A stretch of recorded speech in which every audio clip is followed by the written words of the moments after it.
हम कहलिए चौहान भाई बताओ मेहरारू के देह में टायर के न होला जे पंचर कर देबो तारा मौगी में टायर ट्यूब लागल बा तब बेचारा जब बन भई रिकॉर्डी तो कहते महाराज जी रोहू हमरा के गांव के कोनी हमारा मौगी के टायर ट्यूब को होता है हम तो पंचर हुए नहीं तो कह दो हम पंचर सटबो करी ले न तो भागना ये करवा लो तो हम गाना कौन गौनी ओही की होगा पिया भाई पानी ले जाई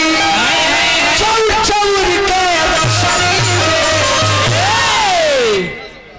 सुख कया थी हो जाए बाछी टांग दी जहिया फसली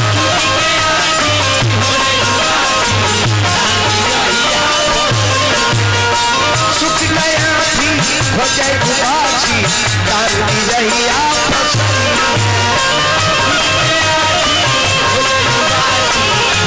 कहाँ चल गई ऊपर कहाँ गई हमारे कहाँ चल गई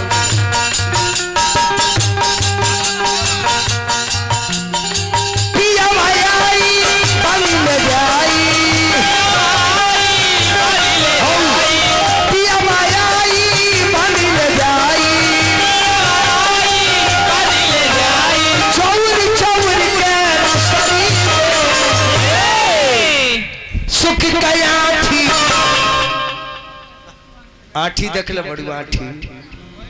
ना हई आठी नहीं के देखले कोई गो आठी चाप के बिग देलो आ कहते जे आठी नहीं की देखले आठी आम के हां नौ जानलू छौ ना जानलू अमोला हां कोई के कह जाला आमला के आम में से जामेला तो अमोला हो जाला बुझाई तारे के बहुत चीज बा जन हमारा भी बुझवावे के बा अच्छा ये बताओ गजर बजर माने गजर बजर आउज गाउज हां रउआ जैसे हमनी के करे नहीं आवली लटर पटर हां रउआ लोग को लटर छी बो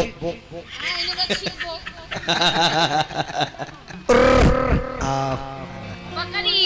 हाँ एकर माई पोसले दिया परमादरणीय हमार आदर्श वाली रूप नारायण भगत जी पूरे भगत परिवार का अभिनंदन प्रणाम आई हमारा दोस्त खाती भाई जाने वाले प्रोफेसर भैया कर सब बुझ गली नो वे हा हा हो ई नहीं के पता नहीं का पता नु हो जी जाके खड़ा रहो हम पता करा दी बुझ जाइए थे अब वो अब बताए ना खुल के बोला हो हम खेत में चौरा था नहीं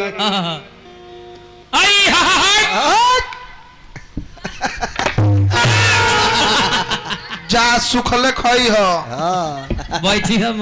24 घंटे के टांग के रखी हो एकर माने ना बुझाइला अभी ना बुझाइले भैंसों का दौरी तू तो हौ राजस्थानी अभी बिहारी देखना पड़ू डॉक्टर आदरणीय माननीय एमडी शाह महाराज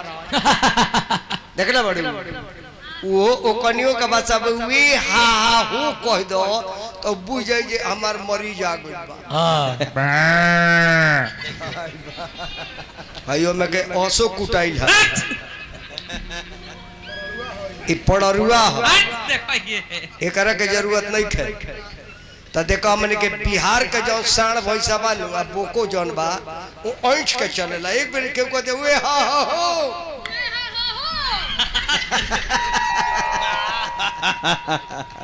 आ तोरा राजस्थान में देखले बानी स्टेशन पे एक दिन उतरनी जयपुर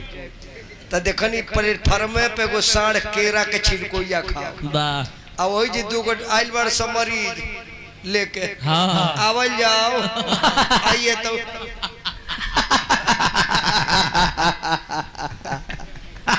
उकले है सामने के कोनो लगाइए छुआई नहीं के एक बार हेंग बन पीट आई पिया भाई आई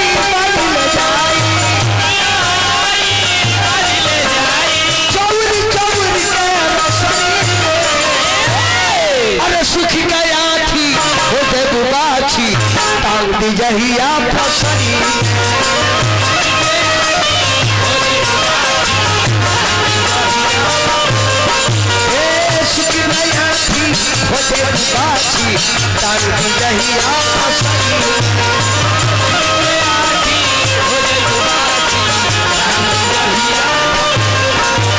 जय हो बाबू जय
बालू कच्ची होके बुकाकी गिरी के घर चलाई हट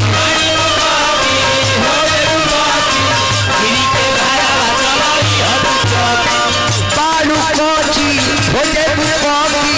पिया के घर चलाई कुछ चौकी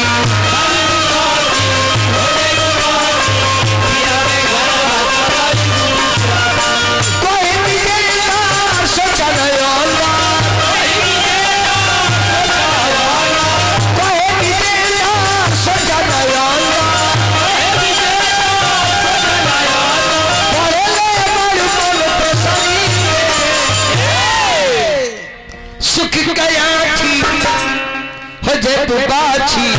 टांग दी जहिया पसरी